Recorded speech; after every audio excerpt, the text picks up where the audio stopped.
Hello everyone, welcome to RG library. ఈరోజు మనం Atlantis నగరం మిస్టరీ గురించి తెలుసుకుందాం. So let's start our show.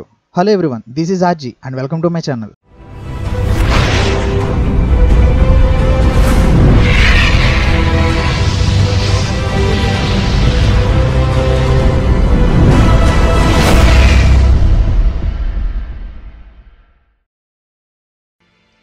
నాగరికత మనిషి జీవన విధానాలను, చేసే పనులను, ఆధ్యాత్మికతను సూక్ష్మంగా తెలిపే ఒక వ్యవస్థ. ప్రపంచ దేశాలకు భారతదేశ శక్తిని చాటిన హిందూ నాగరికతైన, ఆధునిక నాగరికతగా పేరు పొందిన సింధు నాగరికతైన, మనకు తెలిసిన మరియు తెలియని నాగరికతలు చాలా ఉన్నాయి. అందులో కొన్ని ప్రాచీన నాగరికతలు వేల సంవత్సరాల క్రితం సముద్ర గర్భంలో కలిసిపోయాయి. అలాంటి నాగరికతల్లో అతి ప్రాచీనమైనది అట్లాంటిస్ నాగరికత. గ్రీక్ తత్వవేత్త ప్లాటో క్రీస్తుపూర్వం 360వ సంవత్సరంలో రాసిన టెనేయిస్ అనే పుస్తకంలో అట్లాంటిస్ ప్రస్తావన ఉంది. ఆయన చెప్పిన దాని ప్రకారం అదొక ఆధునిక నిర్మాణాల నగరం. అక్కడి నిర్మాణాలకు ఎరుపు మరియు నలుపు రాళ్లను వాడేవారు. ఆ నగరం 3 వలయాలుగా నిర్మించబడిందని, అక్కడ చక్కటి నీటిపారుదల వ్యవస్థ ఉండేదని, వంతెనలు, ఇళ్ళు, ఆలయాలు అన్నీ ఆధునికంగా ఉండేవని ప్లాటో చెప్పారు. అక్కడి ప్రజలు తమ దైవంగా పొసైడన్ అనే దేవుడిని పూజించేవారు. పొసైడన్ గుడి నగరానికి మధ్యలో ఉండేది. పొసైడన్ని గాడ్ ఆఫ్ సీ అని కూడా అంటారు. ఆ నగరంలో నిధి నిక్షేపాలు ఎక్కువగా ఉండేవి. అంతేకాదు, అక్కడ దొరికే హై ఎనర్జీ డెన్సిటీ ఉండే క్రిస్టల్స్ వారికి కావలసిన పవర్ని ఇస్తాయి. ఇప్పుడున్న సబ్మెరైన్స్ కంటే బలంగా మరియు వేగంగా ఉండే సబ్మెరైన్స్ని అప్పట్లో వాడేవారు. వాటికి ఇంధనంగా క్రిస్టల్ పవర్ని వాడేవారు. ఇప్పుడున్న అన్ని నాగరికతల్లోకి మోస్ట్ అడ్వాన్స్డ్ టెక్నాలజీ ఉన్న ఒకే ఒక నగరం అట్లాంటిస్. కానీ అంత శక్తివంతమైన నగరం రాత్రికి రాత్రి సముద్రంలో కలిసిపోయింది.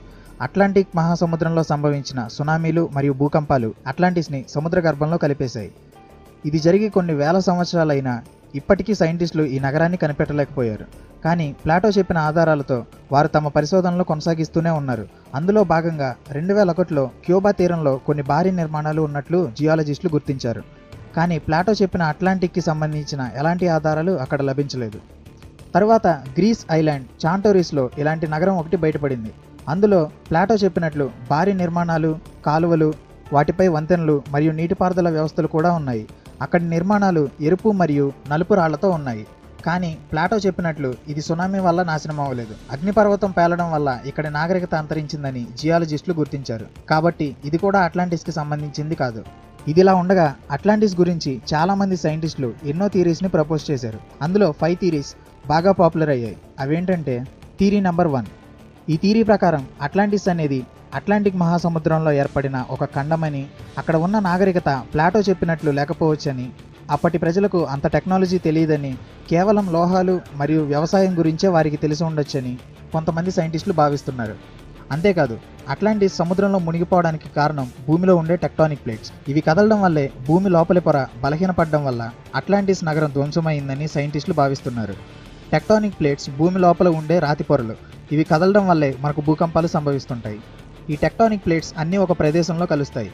ఆ ప్రదేశంలోనే జపాన్ ఉండడం వల్ల ఈ ప్లేట్స్లో ఏ ఒక్క ప్లేట్ కదిలినా అది జపాన్ మీద ప్రభావం చూపుతుంది. అందుకే జపాన్లో భూకంపాలు ఎక్కువ. Theory number 2. ఈ థియరీ ప్రకారం ఇప్పుడున్న బెర్ముడా ట్రయాంగిలే అప్పటి అట్లాంటిస్ అని, అట్లాంటిస్ ప్రజలు వాడిన హై ఎనర్జీ డెన్సిటీ ఉన్న క్రిస్టల్స్ అట్లాంటిస్ అంతరించే సమయంలో సముద్రంలో కలిసిపోయాయని, వాటి ఎనర్జీ వల్లే అక్కడికి షిప్స్ కానీ ప్లేన్స్ కానీ వెళ్తే అక్కడి రేడియేషన్కి తట్టుకోలేక పేలిపోతున్నాయని కొంతమంది నమ్మకం. Theory number 3. ఇప్పుడున్న అంటార్కిటికానే ఒకప్పటి అట్లాంటిస్ అని, ఇక్కడ పరిస్థితి గమనించిన అట్లాంటిస్ ప్రజలు వేరే ప్రాంతాలకు వలస వెళ్ళిపోయారని, అట్లాంటిస్ నగరం మంచుతో కొన్ని వందల అడుగుల లోతుల కప్పబడి ఉందని కొంతమంది వాదన. అంతేకాదు, అంటార్కిటికా ఏర్పడి దాదాపు 12,000 సంవత్సరాలు అవుతుంది. అంటే ప్లాటో చెప్పినట్లు అట్లాంటిస్ 9,000 సంవత్సరాలు కాదు, దాదాపు 12,000 సంవత్సరాల పురాతన నాగరికతని కొంతమంది సైంటిస్టులు చెప్తున్నారు. Theory number 5. అట్లాంటిస్ కేవలం మయన్ నాగరికతను ఆధారంగా తీసుకొని రాసిన కథని కొంతమంది అభిప్రాయం. మయన్ నాగరికత క్రీస్తుపూర్వం 2500 నుండి 1600 సంవత్సరాల మధ్య ఉండేది.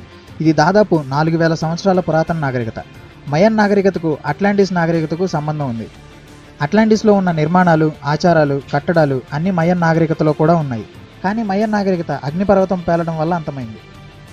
మయన్ నాగరికత గ్రీక్ ద్వీపాలకు సమీపంలో ఉండేది. అగ్నిపర్వతాల నుండి వెలువడిన లావా, బూడిద మరియు దట్టమైన పొగ వల్ల అక్కడి నగరాలన్నీ తుడిచిపెట్టుకుపోయాయి. ఇది జరిగి దాదాపు 4000 సంవత్సరాలైంది. Theory number 6.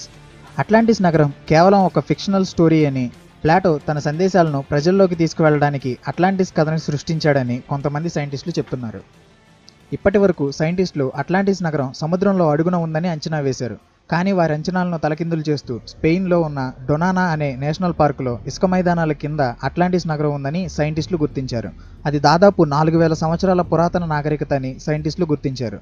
అంతేకాదు, అది అంతరించడానికి కారణం సునామీ అని సైంటిస్టుల పరిశోధనలో తేలింది. ఆ పరిశోధనా బృందానికి చెందిన రేనర్ కూన్ అనే జర్మనీకి చెందిన భౌతిక శాస్త్రవేత్త 2004లో కొన్ని శాటిలైట్ ఇమేజెస్ని పరిశీలిస్తుండగా అందులో కొన్ని ఆకారాలు కనిపించాయి. అవి ఖచ్చితంగా అట్లాంటిస్కి సంబంధించిన భారీ నిర్మాణాలని తన పరిశోధనలో తేలింది. 3 దేశాలకు చెందిన శాస్త్రవేత్తలు ground penetrating radars, electrical resistivity topography, magnetometers మరియు స్పెక్ట్రోమీటర్స్ని యూజ్ చేసి అక్కడ కొన్ని అడుగుల లోతున మానవ నిర్మిత నిర్మాణాలు ఉన్నాయని, అవి పూర్తిగా మట్టితో కప్పబడి ఉన్నాయని గుర్తించారు. ఆ పరిశోధనా బృందానికి నాయకత్వం వహించిన రిచర్డ్ ఫ్రెండ్ అనే ఆర్కియాలజిస్ట్ అందించిన సమాచారం ప్రకారం అట్లాంటిస్ మధ్యధరా సముద్రంలో కానీ, ఎయిగన్ ఐలాండ్స్లో కానీ, బెర్ముడా ట్రయాంగిల్లో కానీ ఉండొచ్చని భావించారు. కానీ ఎవరు ఊహించిన విధంగా అది ఒక ఇసుక మైదానం కింద ఉందని ఆయన అన్నారు. వారు ఇంకా దాని మీద పరిశోధనలు చేస్తూనే ఉన్నారు. ప్లాటో చెప్పిన అట్లాంటిస్ నగరం నిజంగా ఒక కథే అయితే సైంటిస్టులు ఇన్ని సంవత్సరాలు చేసిన పరిశోధన అంతా వృధా అవుతుంది. కానీ అది కూడా ఒక విధంగా మంచిదే. అట్లాంటిస్ మీద సైంటిస్టులు పరిశోధనలు చేయబట్టే మనకు తెలియని ఎన్నో పురాతన నాగరికతలు వెలుగులోకి వచ్చాయి. సైంటిస్టులు పడుతున్న ఈ శ్రమకు త్వరలోనే ఫలితం లభించాలని కోరుకుందాం. సో ఫ్రెండ్స్, చూసారుగా అట్లాంటిస్ మిస్టరీ గురించి. ఇలాంటి మిస్టీరియస్ వీడియోస్ మరిన్ని చూడాలనుకుంటే నా ఛానల్ని సబ్స్క్రైబ్ చేయండి. నెక్స్ట్ ఎపిసోడ్లో మళ్ళీ కలుద్దాం. Until then, this is RG signing out.